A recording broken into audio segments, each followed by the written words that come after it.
ونستغفره ونؤمن به ونتوكل عليه ونعوذ بالله من شرور أنفسنا ومن سيئات أعمالنا من يهده الله فلا مضل له ومن يضلله فلا هادي له ونشهد أن لا إله إلا الله وحده لا شريك له ونشهد أن محمدا عبده ورسوله أما بعد فإن خير الحديث كتاب الله وخير الهدى هدى محمد صلى الله عليه وسلم وشر الأمور محدثاتها وكل محدثة بدعة وكل بدعة ضلالة وكل ضلالة في النار فقد قال الله تعالى في كلامه المجيد بعد أعوذ بالله من الشيطان الرجيم يا أيها الذين آمنوا اتقوا الله حق تقاته ولا تموتن إلا وأنتم مسلمون يا أيها الناس اتقوا ربكم الذي خلقكم من نفس واحدة وخلق منها زوجها وبث منهما رجالا كثيرا ونساء واتقوا الله الذي تساءلون به والأرحام إن الله كان عليكم رقيبا يا أيها الذين آمنوا اتقوا الله وقولوا قولا سديدا يصلح لكم أعمالكم ويغفر لكم ذنوبكم ومن يطع الله ورسوله فقد فاز فوزا عظيما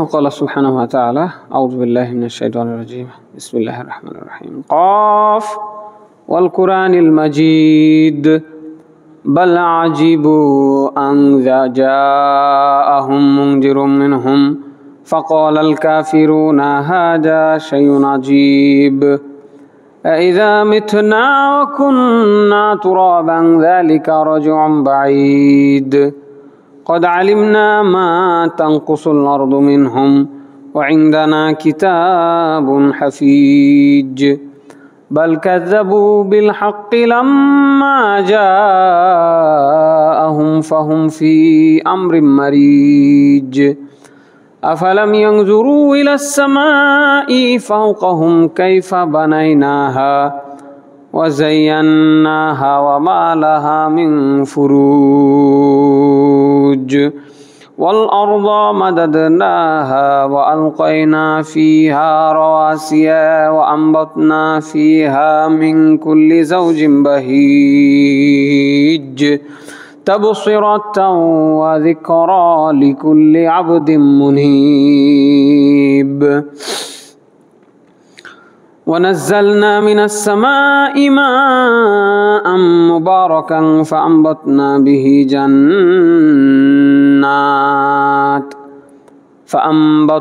به جنات وحب الحصيد والنخل باسقات لها طلع نضيد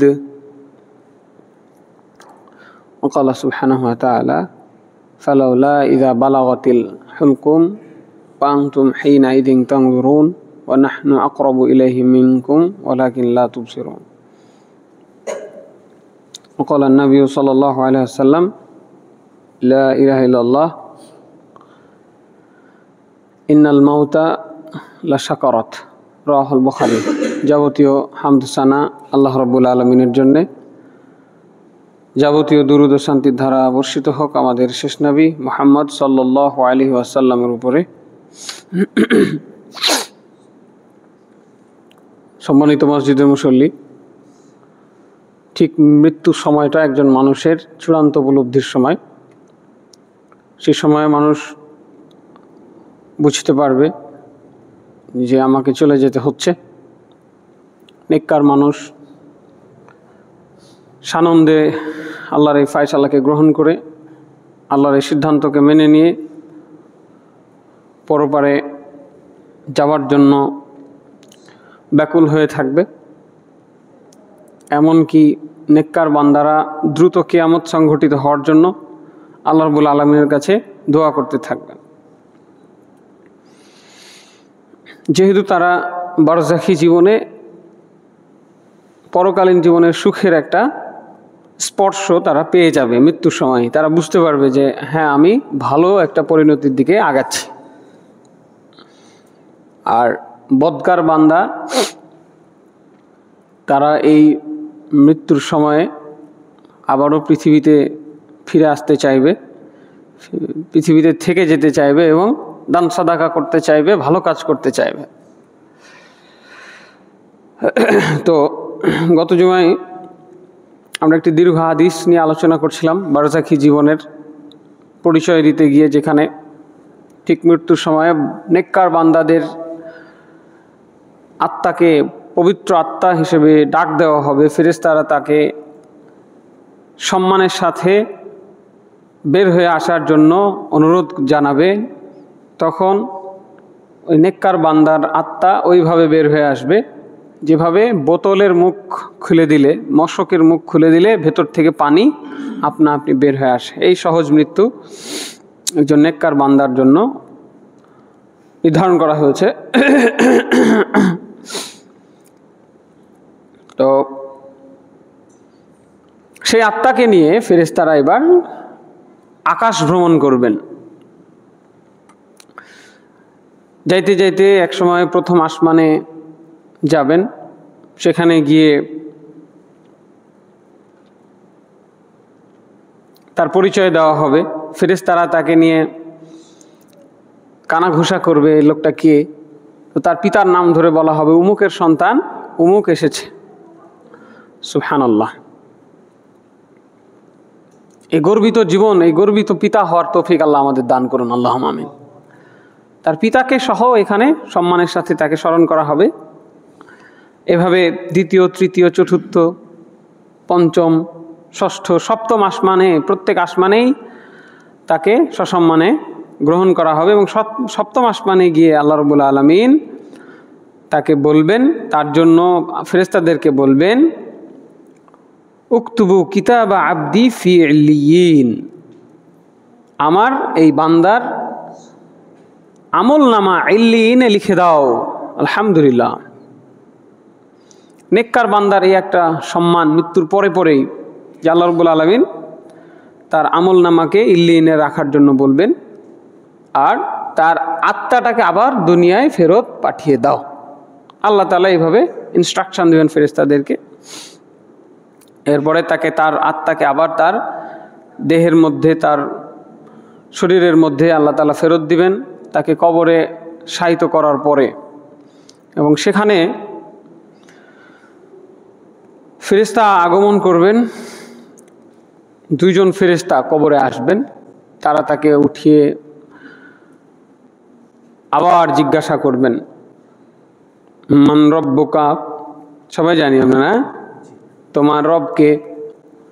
সে বলবে, আমার রব হচ্ছেন আল্লাহ। তাকে দ্বিতীয় প্রশ্ন করবেন, মা দীনুকা, তোমার দিন কি? সে বলবে, আমার দিন ইসলাম। এরপরে তৃতীয় প্রশ্ন আল্লাহ সে ফেরেশতারা করবেন, মা হাযা রাজুলুল্লাযী বুইসা ফীকুম, এই ব্যক্তি যাকে তোমাদের মাঝে পাঠানো হয়েছিল ইনি কে? নবী মুহাম্মদ সাল্লাল্লাহু আলাইহি ওয়াসাল্লামকে দেখিয়ে তাকে প্রশ্ন করা হবে যে এই মানুষটাকে কি চিনো, যাকে তোমাদের জন্য পাঠানো হয়েছিল? কবরের মধ্যে আল্লাহর ফেরেশতারা জিজ্ঞাসা করবেন। তখন সে উত্তরে বলবে যে ইনি হচ্ছেন মুহাম্মদুর রাসূলুল্লাহ সাল্লাল্লাহু আলাইহি ওয়াসাল্লাম। তিনটি প্রশ্ন ফাঁস করে দিয়েছেন আল্লাহ রাব্বুল আলামিন। পরীক্ষায় কি কি প্রশ্ন থাকবে কবরের মধ্যে, আল্লাহ রাব্বুল আলামিন এই পরীক্ষার প্রশ্ন ফাঁস করে দিয়েছেন। কিন্তু কিছু স্টুডেন্ট থাকে যাদেরকে পুরো কোশ্চেন দিলেও তারা পরীক্ষার খাতায় কিছু লিখতে পারে না, আছে না এরকম হতভাগা? তো এই মুসলমানদের মধ্যেও অনেক হতভাগা আছেন। এই 3টি প্রশ্নের উত্তর জবাব যে আল্লাহর কাছে দিতে হবে এটা জানার পরেও, কবরে যে এই প্রশ্নের সম্মুখীন হতে হবে এটা জানার পরেও আমাদের হতভাগা মুসলমানদের অনেকেরই প্রস্তুতি নাই। এবং সেই গল্প এই হাদিসের শেষে গিয়ে বর্ণনা করা হয়েছে। তো তৌফিক যদি না হয়, আল্লাহর তৌফিক না হলে এই উত্তর সেখানে গিয়ে দেওয়া যাবে না। দুনিয়াতেই অনেকেই নবীর নাম বলতে পারে না, অনেকেই আছে। খুতবার মধ্যে নবী মুহাম্মদ সাল্লাল্লাহু আলাইহি ওয়াসাল্লামের নাম এতবার বলি, অনেকেই আছেন যাদের মধ্যে এটা একটা কোশ্চেন যে কার নাম বলছি, কি বলছি। দুর্ভাগ্যজনক, এই 2025 সালে এসে বহু মানুষ নবীকে চিনে না, নবীর নাম জানে না। দুনিয়াতে এই অবস্থা, তাহলে আখেরাতে কি হবে, কবরের ভিতরে কি হবে? আল্লাহ আমাদের রক্ষা করুন, আল্লাহুম্মা আমিন। তারা বলবে, এই ফেরেশতারা, তুমি কিভাবে জানলা, মা ইলমুকা, কিভাবে তুমি জানতে পারলা এই 3টা প্রশ্নের উত্তর? তারা আগ্রহের সাথে জানতে চাইবে সেই মৃত ব্যক্তি নেককার বান্দার কাছে। তখন সে বলবে, ক্বরা'তু কিতাবাল্লাহি ফাআমানতু বিহি ওয়া সাদ্দাকতু, আমি আল্লাহর কিতাব কোরআন পড়েছিলাম, সুবহানাল্লাহ, এবং এই কোরআনে আমি বিশ্বাস করেছিলাম এবং আমি এটাকে সত্য বলে সাক্ষী দিয়েছিলাম। তাহলে যারা কোরআন পড়ে পৃথিবীতে বুঝে বুঝে নিয়মিত, তারাই এই 3টা প্রশ্নের উত্তর দিতে পারবে, এটা বুঝে গেল। কোরআন না পড়লে, কোরআনের সাথে যদি কানেক্টেড না হই, কোরআনের সাথে যদি সংশ্লিষ্ট হয়ে জীবন না গঠন করতে পারি, তাহলে কবরে গিয়ে আমরা সহজে প্রশ্নের উত্তর দিতে পারবো না। তখন আসমান থেকে একজন আহ্বানকারী বলবে, আমার বান্দা সত্য বলেছে, অবশ্যই সে সত্য বলেছে। ফাফ রিসুহু মিনাল জান্নাহ ওয়ালবিসুহু মিনাল জান্নাহ ওয়াফতাহু লাহু বাবান ইলাল জান্নাহ, তাকে জান্নাতের পোশাক, তাকে জান্নাতের বিছানা বিছিয়ে দাও, তার জন্য তাকে জান্নাতের পোশাক পরিয়ে দাও, এবং তার জন্য তার কবর থেকে জান্নাতের একটি দরজা খুলে দাও। সুবহানাল্লাহ। কবরে বারজাখী জীবনে সুখের শুরু, সুখের সূচনা, জান্নাতের বিছানা, জান্নাতি পোশাক, জান্নাতের সাথে একটি সংযোগ। সুবহানাল্লাহ।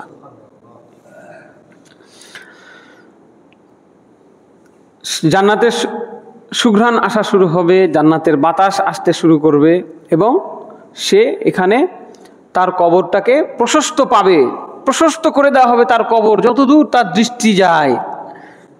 হয়তো এই কবর খুঁড়লে দেখবেন যে যতটুকু খুঁড়েছিলেন ততটুকুই আছে, কিন্তু বারজাখী জীবনে আল্লাহ রাব্বুল আলামিন তার জন্য এই কবরকে প্রশস্ত করে দিবেন। সুবহানাল্লাহ। এটা বারজাখী জীবন। ওই যে বললাম না, মিন ওয়ারাইহি বারজাখুন ইলা ইয়াউমি ইউবাসুন, মৃত্যুর পর থেকে নিয়ে কিয়ামত পর্যন্ত একটি আড়াল দিয়ে দেওয়া হলো, যেটা আপনি আমি কবর খুঁড়ে, অনেক বোকা আছে বৈজ্ঞানিক, হ্যাঁ, যে কোরআনের ভিতরে তো অনেক কথা বলছে কবর নিয়ে, হাদিসে বলছে কবর নিয়ে, তো কবর খুঁড়ে দেখবো এগুলো হচ্ছে কিনা। না, বারজাখুন ইলা ইয়াউমি ইউবাসুন, কিয়ামতের আগ পর্যন্ত আপনি এগুলো খুঁড়ে দেখতে পারবেন না, কারণ এর পর্দা দেওয়া হয়ে গেল।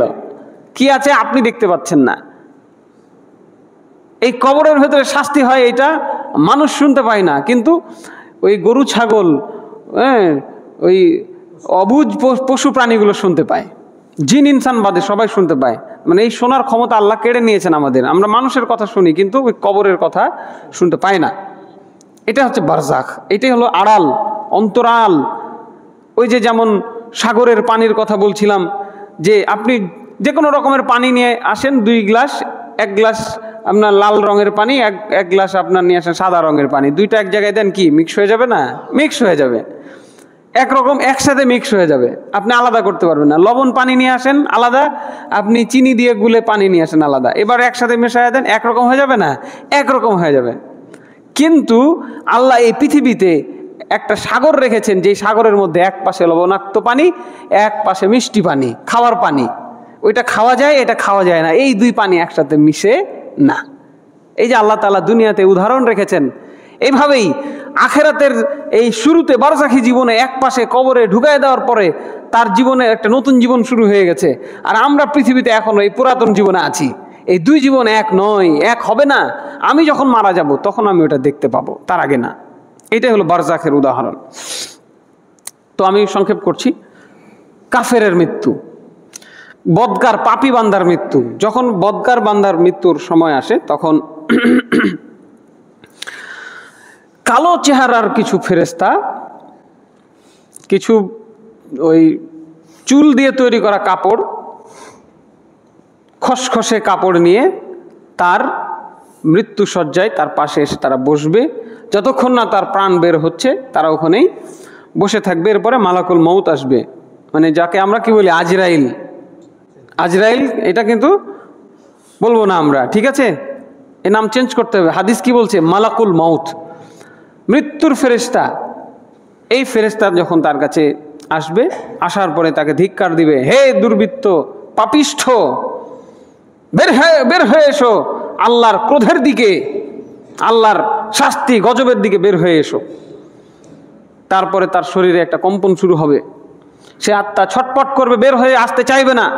শরীরের বিভিন্ন কোনায় সে এই প্রান্ত থেকে ওই প্রান্ত ছুটাছুটি করবে, শরীর থেকে সে কি বের হয়ে আসতে চাইবে না। সে বুঝতে পারছে যে আমার কপালে খারাপ আছে।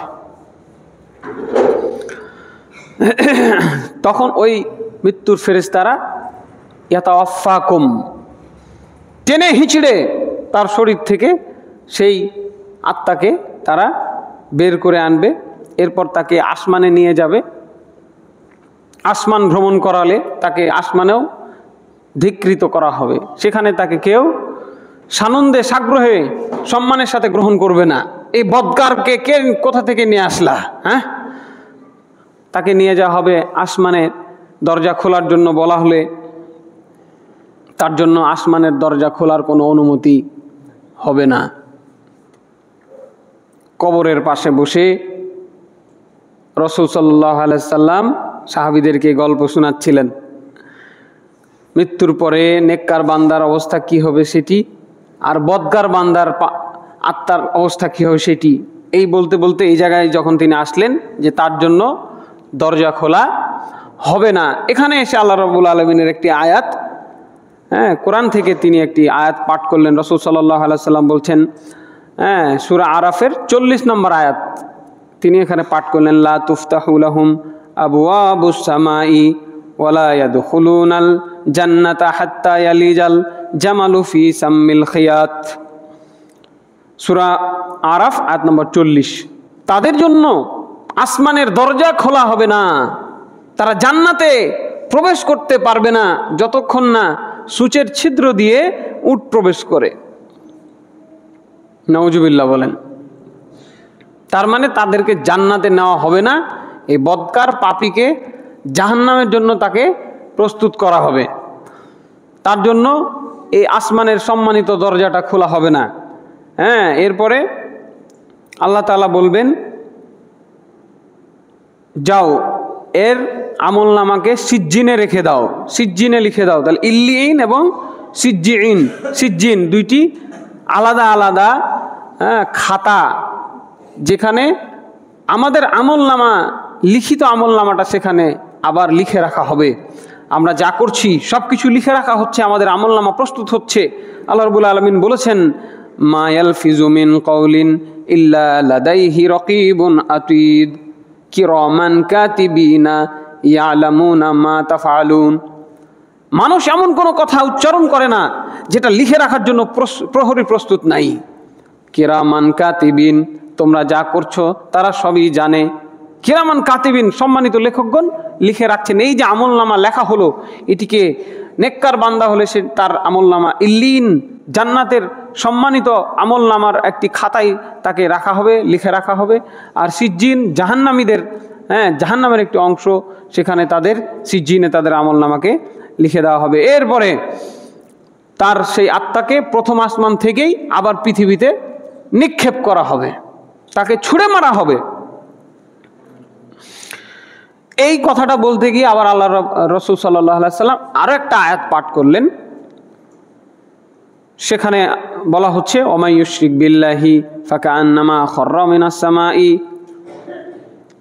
ফাতাখতাফুহু আত-তায়রা আও তাহওয়ি বিহির রিহু ফি মাকানিন সাহিক। আল্লাহর সাথে যারা শরীক করে যারা শিরিক করে, যারা মুশরিক, সে যেন আকাশ থেকে পড়লো, অথবা তাকে কোনো পাখি ছো মেরে নিয়ে গেল, কিংবা ঝড় ঝঞ্ঝা বায়ু তাকে নিয়ে দূরে কোথাও নিক্ষেপ করলো। সূরা হজ আয়াত নম্বর 31।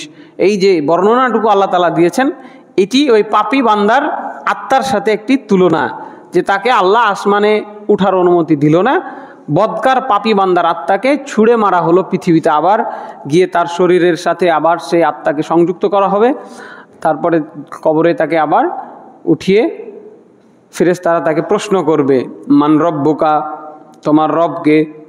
উত্তরে কি বলবে? হা হা লা আদরি, হাই আফসোস, হাই আমি জানি না। তোমার রবকে? আমি জানি না। মা দিনুকা, তোমার দিন কি? হা হা লা আদরি, আমি জানি না। এই লোকটিকে? হা হা লা আদরি, আমি তাকেও চিনি না। তো শুরুতে বলছিলাম যেটি, যে যদি আমাদের সৌভাগ্য হয়, আল্লাহর তৌফিক হয়, দুনিয়াতে যদি আমরা কোরআন হাদিস অনুযায়ী জীবনযাপন করি, প্রতিটি মুহূর্ত আমরা যদি কোরআন হাদিস মেনে পার করি, জিকির আজকার করি, দোয়া দুরুদ পাঠ করতে থাকি, তাহলে মৃত্যুর পরে কবরে গিয়ে আমরা এই প্রশ্নের সহজে উত্তর দিতে পারবো। করাতু কিতাব আল্লাহ, আল্লাহর কিতাব পাঠ করতাম। ওই ব্যক্তি বলল না যে তুমি কিভাবে এই উত্তর তিনটা দিতে পারছো? ফেরেশতা তাকে বলবে, যে উত্তর দিতে পারলো সে উত্তরে কি বলবে? আমি আল্লাহর কিতাব দুনিয়াতে পাঠ করতাম। তাহলে কিতাব পাঠ যারা করবে না, কোরআন যারা পড়বে না নিয়মিত, কোরআন পড়তেই তো জানি না। সামনে রমাদান আসছে, আমি অনুরোধ করব যারা কোরআন পড়তে জানেন না, এই হাদিস থেকে আল্লাহর ভয় নিয়ে নিয়াত নিয়ে উঠবেন যে আমি আল্লাহর কিতাবটা পড়া শিখবই এবার রমাদান মাসে ইনশাআল্লাহ। রমাদান মাসে শিখতে হবে এমন কোনো নিয়ম নাই, কিন্তু রমাদান যেহেতু একটি বরকতপূর্ণ মাস এবং এই মাসে কোরআন নাজিল হয়েছে, সুতরাং আপনারা প্রস্তুতি নেন, এই মাসে আপনারা কোরআন পাঠ করাটা শিখে নেবেন। করাতু কিতাব আল্লাহ, আমি আল্লাহর কিতাব পড়তাম। তো কিতাব যারা পড়বে তারাই কবরে গিয়ে উত্তর দিতে পারবে, যারা পড়বে না তারা উত্তর দিতে পারবে না। তখন আসমান থেকে আবার বলা হবে, এই ব্যক্তি মিথ্যাবাদী, মিথ্যা বলছে সে।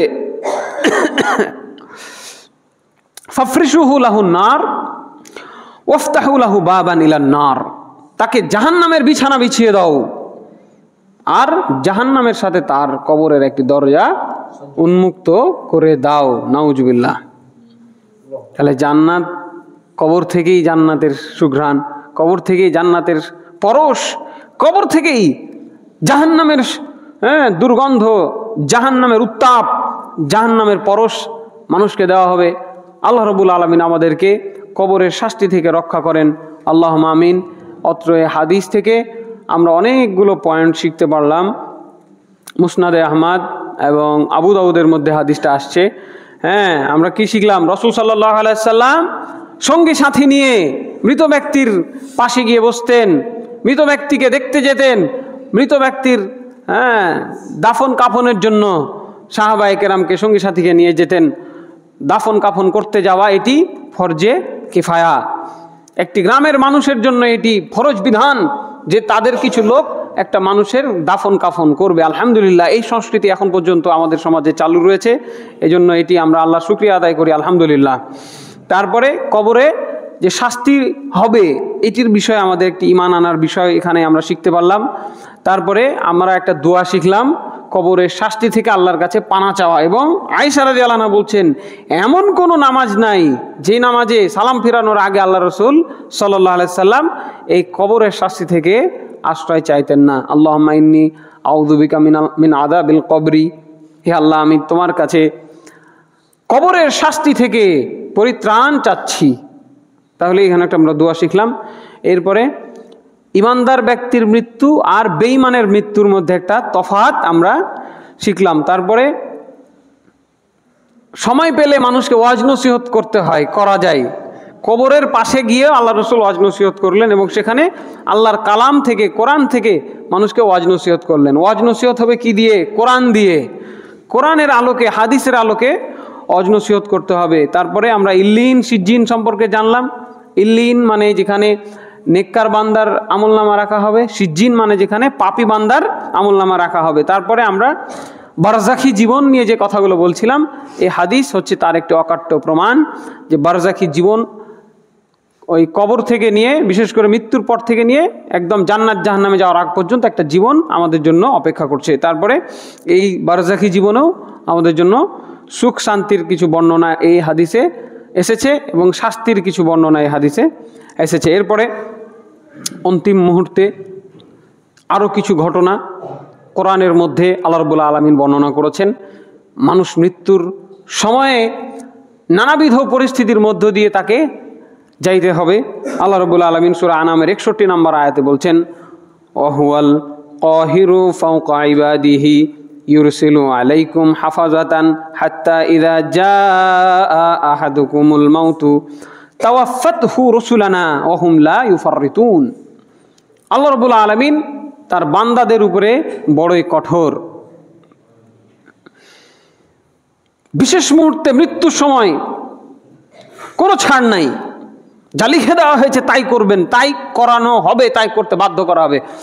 দুনিয়ার বুকে মানুষ অনেক সময় রায় ফায়সালা দিয়ে দেয়, পরে আবার আপিল বিভাগে গিয়ে সুপ্রিম কোর্ট, হাইকোর্ট থেকে আবার সুপ্রিম কোর্টে গিয়ে সেই রায়কে আবার বদলানো যায় না, নরম করা যায়, হালকা করা যায়, কিন্তু আল্লাহর বিধান হালকা হবে না। যা হয়ে গেছে শেষ। ছেলে বিদেশ বের হচ্ছে, সময় শেষ না, ছেলে চলে যাক তারপরে জানটা কবজ করেন, শুনবে ফেরেশতা? শুনবে না। পরীক্ষার দিন সকালবেলায় এসএসসি পরীক্ষা দিবেন, আপনার মৃত্যুর ঘন্টা বেজে গেছে, পরীক্ষাটা দিয়ে নিয়ে তারপর মৃত্যুটা হোক, হবে না। বিয়ের আসরে বসেছেন, বিয়েটা হয়ে যাক তারপরে মৃত্যুর ঘন্টা বাজুক, না, হবে না। তখনই মৃত্যুর ঘন্টা বাজবে যদি লেখা হয়ে যায়। ইউরসিলু আলাইকুম হাফাজাতান, কিছু ফেরেশতা, মৃত্যুর ফেরেশতা আল্লাহ তাআলা পাঠিয়ে দিবেন এবং তারা যার মৃত্যুর সময় হবে তার প্রাণ তারা হরণ করে নিয়ে যাবেন। এবং এই ফেরেশতারা কোনো 19-20 করে না। এই দেশের আমলারা কত 19-20 করেছে, 16-17 বছর ধরে সব প্রকাশ পাচ্ছে, আয়নাঘর প্রকাশ পেয়েছে। ঠিক এই আমলাদের, যারা মৃত্যুর ভয় রাখে না, যারা মানুষ হয়ে মানুষকে এইভাবে পাষণ্ডের মতো, পশুদের মতো নির্যাতন করতে পারে। মৃত্যুর ভয় হয় না আপনার? ওই 3 হাত কবরে আপনাকে যাইতে হবে না? ওই 3.5 হাত কবরের সমান সমান ছোট ছোট ঘর করে মানুষকে এখানে কিভাবে একজন মানুষ হয়ে মানুষকে এইভাবে পিশাচের মতো আটকে রাখতে পারে? এই আমলাগুলা 19-20 করে, সরকার তাদেরকে বেতন দিয়ে রেখেছে, ওই বেতনে তাদের কুলায় না। 19-20 করে সরকারি আমলারা। আর আল্লাহর আমলা, আল্লাহর নিযুক্ত ফেরেশতারা, আল্লাহ তাআলা কি বললেন? ওহুম লা ইউফাররিতুন, 19-20 হবে না। মৃত্যুর সময় যেভাবে, যেই সিস্টেমে তাকে মৃত্যুর জন্য বলা হবে ওইভাবেই আপনার আমার মৃত্যু ঘন্টা তারা বাজাবে। এরপরে সূরা ওয়াকিয়ার মধ্যে আল্লাহ রাব্বুল আলামিন বলছেন, ফালাউলা ইযা বালাগাতিল হুলকুম ওয়া আনতুম হিনাইযিন তানজুরুন ওয়া নাহনু আকরাবু ইলাইহি মিনকুম ওয়ালাকিন লা তুবসিরুন। সাবধান, যখন মৃত্যুর সময় চলে আসবে, যখন প্রাণ কণ্ঠাগত হয়ে যাবে, এই জায়গায় যখন প্রাণ চলে আসবে বুঝতে পারবেন প্রাণ বের হয়ে যাবে, ওই আত্মার দিকে তাকিয়ে থেকে যেতে হবে, কিছু করার নাই। আল্লাহ সুবহানাহু ওয়া তাআলা বলছেন, আমি তাদের নিকটবর্তী, কিন্তু তোমরা আমাকে দেখতে পাও না। এই চর্মচক্ষু দিয়ে আল্লাহকে দেখা যাবে না। আল্লাহ আমাদের কাছেই আছেন। এখানেও আল্লাহ তাআলা আমাদেরকে হুঁশিয়ারি দিলেন, আল্লাহ এত কাছে আছেন। আর আল্লাহর সামনে আমরা, আল্লাহর চোখের সামনে, আল্লাহর সম্মুখে আমরা কিভাবে নানা রকম পাপের মধ্যে, কবিরা গুনার মধ্যে লিপ্ত হতে পারি। আল্লাহ রাব্বুল আলামিন আমাদেরকে সুবুদ্ধি দান করেন, আল্লাহুম্মা আমিন। পাপ থেকে বেঁচে থাকার তৌফিক দান করেন, আল্লাহুম্মা আমিন। এরপরে সূরা কিয়ামার মধ্যে আল্লাহ রাব্বুল আলামিন 26 থেকে 29 নম্বর আয়াতেও মৃত্যুর সময়টাকে সুন্দর করে ফুটিয়ে তুলেছেন। তিনি বলছেন, কাল্লা ইযা বালাগাতিত তারাকি অকিলা মান রাক। সাবধান, যখন প্রাণ কণ্ঠের কাছে চলে আসবে, কণ্ঠাগত হবে, কিলা মান রাক, বলা হবে কে বাঁচাতে পারে, কে রক্ষা করতে পারে? ডাক্তার ডাকো, কবিরাজ ডাকো। রক ওই 1400 বছর আগে রাকি মানে ঝাড়ফুঁককারী চিকিৎসক, যারা ঝাড়ফুঁক করত। এখনকার জামানায় ডাক্তার আকিলা মান রক, এই মানুষের মৃত্যুর সময় বাড়িতে নিয়ে বসে থাকে কি মানুষ? দৌড়ায় না, হসপিটাল নিয়ে যায় না, ডাক্তার ডাকে না, তাড়াহুড়া করে না যে কিভাবে একে বাঁচানো যায়। হ্যাঁ, এই তাড়াহুড়া লেগে যাবে অজান্না আন্নাহুল ফিরাক। কিন্তু যার মৃত্যু হচ্ছে, মৃত্যুর সময় উপস্থিত হলে সে ঠিকই বুঝে যাবে আজকে আমার খেলা শেষ, আজকে আমাকে চলে যেতে হবে। ওয়ালতাফাতি সাকু বিসাক, পায়ের সাথে পা লেগে যাবে, দুই পা একত্রে জমা ধরে যাবে, আত্মা বের হয়ে যাবে। সুতরাং আলোচনা থেকে আমরা বুঝতে পারলাম যে ফেরেশতাদের আগমন হবে মৃত্যুর সময়, ফেরেশতাদের মাধ্যমে আমাদের জান কবজ করা হবে। ভালো মানুষ হলে তার জান কবজ করা হবে সুন্দরভাবে, সম্মানের সাথে তাকে নিয়ে যাওয়া হবে।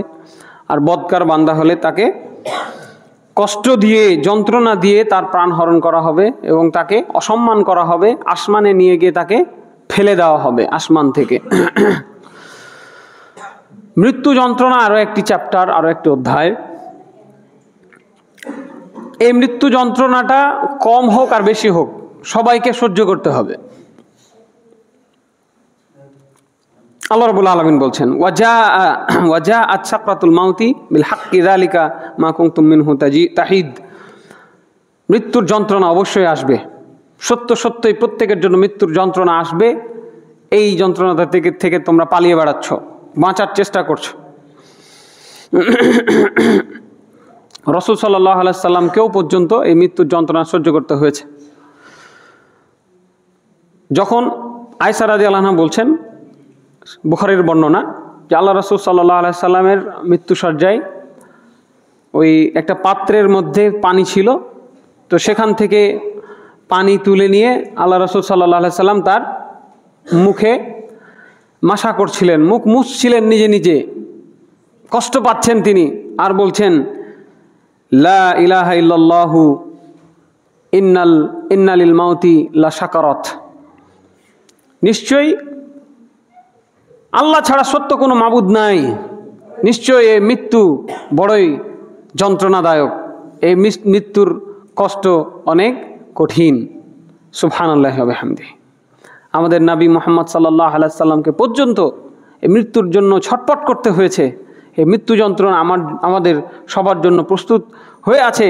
আল্লাহ রাব্বুল আলামিন যেন আমাদেরকে সেই মৃত্যু যন্ত্রণা সহ্য করার তৌফিক দান করেন, আল্লাহুম্মা আমিন। শুধুমাত্র একটা শ্রেণী আছে যাদের মৃত্যুর যন্ত্রণা একেবারে লাঘব করা হবে। এই মৃত্যু যন্ত্রণা কারো কম, কারো বেশি।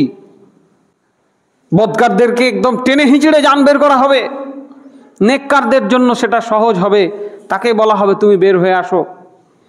কিন্তু এই বের হয়ে আসার সময়ও মৃত্যুর খুবই যন্ত্রণা হবে, এটি আমরা বুঝতে পারছি। একটা শ্রেণীর জন্য মৃত্যু যন্ত্রণা হবে না, সেটি হচ্ছে যারা আল্লাহর রাস্তায় শহীদ হয়, যারা আল্লাহর রাস্তায় প্রাণ বিলিয়ে দেয়, আল্লাহর কালেমার পতাকাকে উড্ডীন করার জন্য যারা আল্লাহর রাস্তায় রক্ত ঢেলে দিয়ে যারা শহীদ হয়, তাদের মৃত্যুর সময় কষ্ট হবে একেবারে অল্প। হাদিসে আসছে একটা পিঁপড়া কামড় দিলে যেরকম কষ্ট হয়, একটু ব্যথা লাগে, ওরকম একটু ব্যথা লাগবে। আল্লাহ তাআলা আমাদেরকে শহীদ হওয়ার তৌফিক দান করেন, আল্লাহুম্মা আমিন। শহীদ মৃত্যু বড় মর্যাদার মৃত্যু। আল্লাহ রাসূল সাল্লাল্লাহু আলাইহি সাল্লাম বলছেন, আমার ইচ্ছা হয় আমি আল্লাহর রাস্তায় শহীদ হয়ে যাই, আবার জিন্দা হই, আবার শহীদ হয়ে যাই, আবার জিন্দা হই, আবার শহীদ হয়ে যাই। সুবহানাল্লাহ। এত মর্যাদা মণ্ডিত এই জীবন বিসর্জন। রাসূল সাল্লাল্লাহু আলাইহি সাল্লাম বলছেন যে তার রক্তের ফোঁটা মাটিতে পড়ার সাথে সাথে তার জীবনের সব গুনাহ মাফ করে দেওয়া হয়। সুবহানাল্লাহ। শহীদ মৃত্যু। আর আমরা কি? আমরা পালিয়ে বেড়াই। তো এই পালিয়ে বেড়ানোর পেছনেও আমাদের যে সামাজিক কাঠামো সেটিও দায়ী। এখানে শহীদ হওয়া নিয়ে, জিহাদ করা নিয়ে কথা বললে জঙ্গি ট্যাগ দিয়ে, রাষ্ট্রদ্রোহী ট্যাগ দিয়ে, মৌলবাদী ট্যাগ দিয়ে আমাদেরকে একঘরে করা হয়, সমাজচ্যুত করা হয়। এই আয়না ঘরে যারা বন্দী ছিল তাদের বেশিরভাগই মানুষ এইরকম, যারা শহীদি চেতনায় বিশ্বাসী। ঠিক আছে? তো শহীদি মৃত্যু কত সহজ, আর সাধারণ মৃত্যু কত কঠিন, যে আল্লাহর নবী পর্যন্ত তিনি কষ্ট পাচ্ছেন এবং তিনি তার চেহারায় ওই পানি দিয়ে চেহারা মুছছেন একটু যাতে শান্তি স্বস্তি পাওয়া যায়।